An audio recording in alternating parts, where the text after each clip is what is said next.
Hi ಎಲ್ರಿಗೂ ನಮಸ್ಕಾರ. ನನ್ನ ಚಾನಲ್ನ ಸಬ್ಸ್ಕ್ರೈಬ್ ಮಾಡ್ಕೊಳ್ತಿದ್ರೆ ಇವಾಗಲೇ ಸಬ್ಸ್ಕ್ರೈಬ್ ಮಾಡಿ ಹೆಚ್ಚಿನ ಕನ್ನಡ ಸೀರಿಯಲ್ ಅಪ್ಡೇಟ್ಸ್ನ ನೀವು ತಿಳ್ಕೊಬೋದು.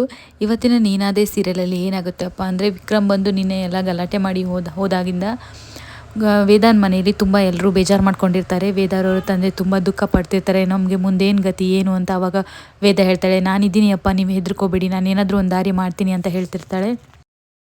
ಇನ್ನೊಂದು ಕಡೆ ವಿಕ್ರಮ್ ತುಂಬ ಖುಷಿಯಲ್ಲಿ ಇರ್ತಾನೆ. ವಿಕ್ರಮ್ ತಂದೆನೂ ಕೂಡ ಹಾಗೂ ಶೆಟ್ರು ತುಂಬ ಖುಷಿಯಾಗಿರ್ತಾರೆ. ಈ ಥರ ವೇದಗೆ ಪಾಠ ಕಲಿಸಿರೋದಕ್ಕೆ ಅವರಿಗೆ ತುಂಬಾ ಖುಷಿಯಾಗುತ್ತೆ.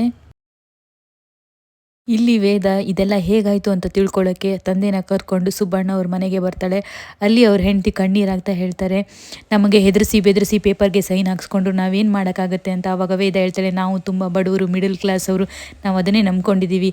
ಈಗ ನಮಗೆ ಅನ್ಯಾಯವಾಗಿದೆ ಅಲ್ವಾ, ಈ ಅನ್ಯಾಯದ ವಿರುದ್ಧ ಹೋರಾಡಬೇಕು ಅಂದಾಗ ಸುಬ್ಬಣ್ಣ ಅವ್ರ ಹೆಂಡತಿ ಹೇಳ್ತಾರೆ, ನಾವೆಲ್ಲ ಬಡವರು ಹೇಗಮ್ಮ ಹೋರಾಡೋದು ಅಂತ ಕಣ್ಣೀರು ಹಾಕ್ತಾರೆ. ವೇದ ತಂದೆನ ಕರ್ಕೊಂಡು ವಾಪಸ್ ಬರಬೇಕಾದ್ರೆ ಅರ್ಧ ದಾರಿಯಲ್ಲಿ ಗಾಡಿ ಕೆಟ್ಟೋಗ್ಬಿಡುತ್ತೆ. ಆವಾಗ ವೇದಗೆ ಟೆನ್ಷನ್ ಆಗುತ್ತೆ. ಎಷ್ಟೇ ಪ್ರಯತ್ನ ಪಟ್ಟರು ಗಾಡಿ ಆನೇ ಆಗಲ್ಲ.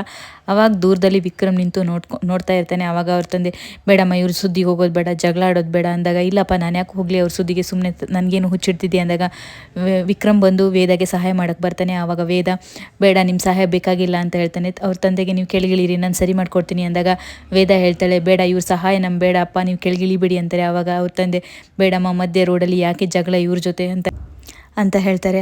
ಆವಾಗ ವಿಕ್ರಮ್ ಬಂದುಬಿಟ್ಟು ಗಾಡಿನ ಸರಿ ಮಾಡಿ ರಿಪೇರಿ ಮಾಡಿ ಕೊಡ್ತಾನೆ. ಆವಾಗ ಹೇಳ್ತಾನೆ, ಇವಾಗ ನಾನಿದ್ದಕ್ಕೆ ಸರಿ ಹೋಯಿತು, ಇನ್ಯಾರು ಇರ್ತಾರೆ ನಿಮಗೆ ಹೆಲ್ಪ್ ಮಾಡೋಕ್ಕೆ ಅಂತ ಹೇಳ್ತಾರೆ. ಆವಾಗ ವೇದ ಮುಖನ ತಿರುಗಿಸ್ಕೊಂಡು ಸುಮ್ಮನೆ ಗುರಾಯಿಸ್ತಾ ಇರ್ತಾಳೆ.